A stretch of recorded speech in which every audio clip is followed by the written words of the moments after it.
What's Trump been saying, touting the likelihood or the imminent likelihood of this deal being done?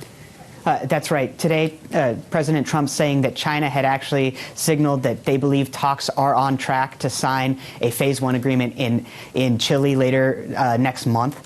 We've heard President Trump say that he hopes to sign it there before, and he again repeated that today. Now, of course, if they do sign any deal, it would be this so-called Phase 1 deal that they're close to negotiating. Such a deal probably would not address some of the U.S.'s key concerns in this ongoing trade war. But the U.S. has said that China has agreed to buy almost $50 billion worth of farm goods from the U.S.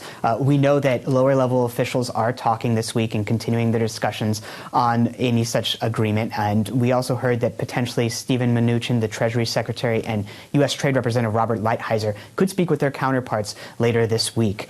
Commerce Secretary Wilbur Ross did, though, this morning say that it's more important to get the details here right than to actually sign an agreement next month, and caution that the meat of any real agreement would probably come in a Phase 2 or Phase 3 deal.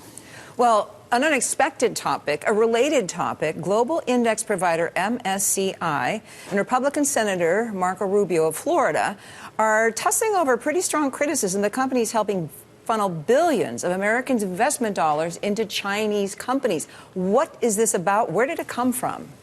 That's right. Marco Rubio sent a letter to this global index company, but he's one of several lawmakers with concerns. The issue here is that the company added hundreds of Chinese stocks to their benchmark index and then later weighted those companies a bit heavier. That move allows much more American investments and retirement fund flows into Chinese companies. Rubio and other lawmakers are concerned that U.S. dollars would be flowing into companies with potential human rights violations or companies that could pose national security concerns to the U.S.